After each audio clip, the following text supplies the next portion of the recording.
What's up, Pokemon fans? I'm K-Tup, and this is SB Gaming. All of my videos so far have focused on how much the Pokemon games have evolved since the beginning, and the changes have mostly been a good thing. However, there have been some questionable additions and subtractions throughout the years. Today, we'll be looking at the 2 best and 2 worst changes from every generation. Let's get to it. Before we get started, I just wanted to mention that these are my opinions. None of this is objective, and I've tried to avoid the obvious ones like the National Dex. More on that later, but take all this with a grain of, salt. See what I did there? Kicking things off with Generation 1, my favorite addition was the fact that you could catch and train Pokemon. Haha, what a funny joke! Generation 2 is a tough one. These games are extremely well made and don't really have many flaws in my opinion. My favorite things from Gen 2 are the day-night cycle and probably the Pokegear. The day-night cycle is a super cool mechanic in my opinion, and it just adds a lot more life and character to the games. The Pokegear is also a cool way to group things like the new phone feature, the town map, and a radio into one. On the negative side, there are a couple minor nitpicks I have. Why was Ghost made super effective against Psychic? Like, I understand that the Psychic type was pretty overpowered in Gen 1, but wouldn't a Psychic be able to find and talk to ghosts? You'd think they'd have the upper hand there. Also, since I don't really have anything else to say about this game, Whitney. Oh god. Gen 3 built upon the already solid Gen 2 games. I feel like the most important addition was the implementation of abilities. Abilities have become a mainstay in both competitive and casual play, and they just add a new layer of complexity to the battle system. Secret bases were also really cool, and I'm glad they brought them back for Omega Ruby and Alpha Sapphire, because they're a whole lot of fun, and you can't really deny that. On the negative side of things, the Pokemon Company decided to completely nerf the day-night cycle, which was kind of a shame because it had so much potential coming from Crystal of the new Game Boy Advance. I'm not really passionate about this one to be honest, but the contest system could have been so much better. I feel like contests leave a lot to be desired, but they could have been a great game mode with a little more effort. That's the only thing I don't really like about them. Moving on to Gen 4, Game Freak finally struck gold with a minigame. The Pokeathlon is something that I feel could have honestly been its own standalone game. It's probably one of the biggest reasons that the Gen 4 games are some of the most content-rich games in the series. Also, I didn't actually know this before researching this video, but the physical special split for moves happened in Gen 4. Before Gen 4, moves were classed as physical or special based on type. So all normal moves were physical, all psychic moves were special, and so on. Gen 4 added a lot of depth and made individual moves either physical or special. On the downside of Gen 4, the Pokeathlon caused the trend of contests to start to die out even further.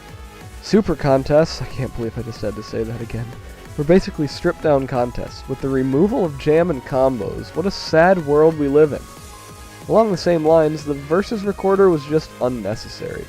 I'll probably catch a lot of flack for this, but I never touched that thing, and I feel like it was just a waste of time. Gen 5 completely revitalized and even added on to my favorite Gen 2 quirk. The addition of seasons, along with seasonal forms like Deerling and Sawsbuck, added exponential amounts of charm to these titles, and just a really cool new feel in general. But the feature that takes the cake in Generation 5 would have to be the PWT, the Pokemon World Tournament. When I first played Black 2, I spent hours on end at the PWT. Being able to battle legends like Red and Lance along with newer champions like Cynthia and Alder was probably one of the coolest features I've ever seen, and still have ever seen to this day in a Pokemon game. The negatives for Gen 5 aren't necessarily blatantly bad, but they fall into the realm of who cares. And the epitome of who cares is rotation battling. Rotation battles could be a novel concept, but like contests, they got old really fast. So it's no surprise they've been erased from the face of the earth. Another weird one that doesn't really upset many people, but kinda upset me, was the Pokemart Pokemon Center merger. I always personally like the separate buildings, and I just don't really like seeing the fact that they merged them. It doesn't make much sense to me. You can call me a Gen 1er, but I feel like separate buildings just feel more natural. Like, who would put a department store inside of a hospital? I don't get that. You can call me nitpicky here, but that's just because I love Gen 5 as a whole, and I think it added a whole lot to the franchise. I had a troublesome time picking out all these negatives for this one. So Gen 6 came along, and holy crap, it's 3D! This one isn't a surprise, but 3D models look fantastic. We'd seen 3D models before in games like Colosseum and Snap, but I think the 3DS Gen 6 games had the best looking sprites ever. Personally, because it feels a lot more realistic. With the 3D features also came more character customization, which was fantastic because the classic brown-haired kid didn't really fit me that much, and I could finally wear this cool hat. On the downside of things, I think Team Flare might just be the worst evil team of all time.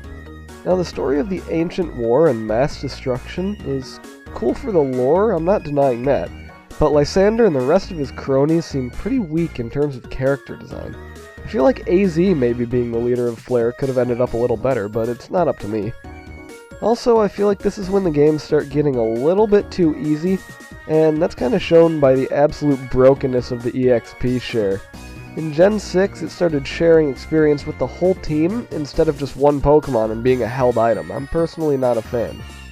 For a lot of people, Gen 7's gym system is a hotly debated topic, but personally I loved the Island Challenge. I wouldn't want a permanent departure from the gym system by any means, and I'm glad they went back to it in Gen 8. But the challenges felt fresh and actually pretty challenging when playing the game casually. I also thought the Ultra Beasts were a really cool concept, not only as a new type of legendary, but also as part of the storyline. The whole alternate universe and wormhole idea was a fantastically designed story, and legendaries that play into the storyline are always a really big plus.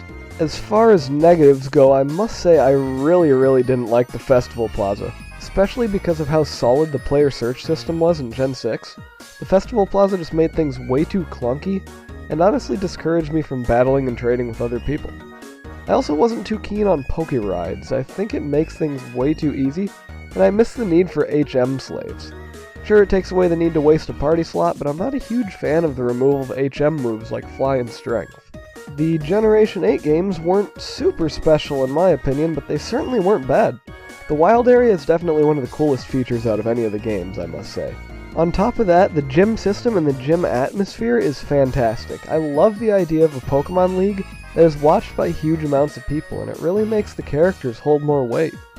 You know, I really wanted to avoid complaining about the National Dex, because I know that would have been really hard to put all those models on the Switch and program them in.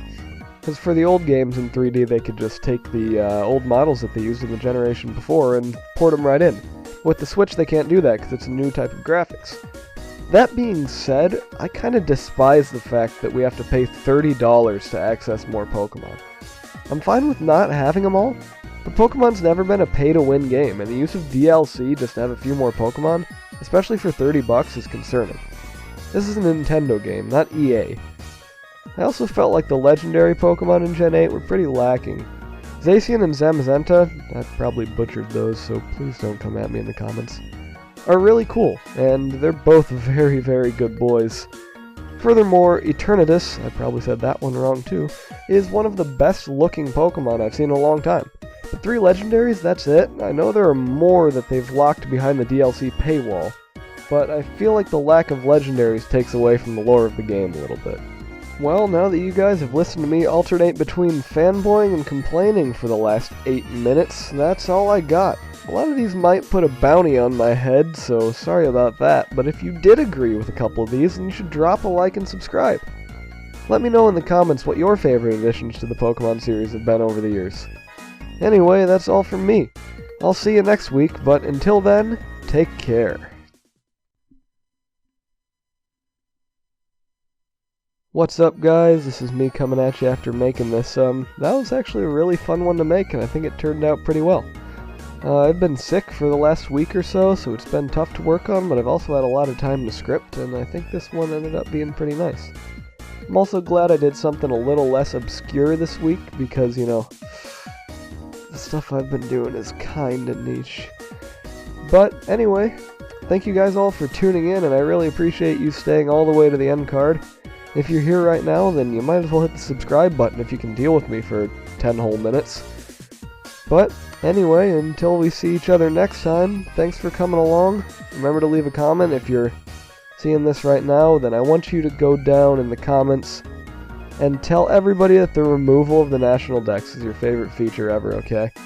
They're not going to know what hit them because they're not going to watch this all the way through, and they're just going to see everybody saying that they hated the National Dex. So do that for me, and also hit the subscribe button, turn on those notifications. And until next time, see you later.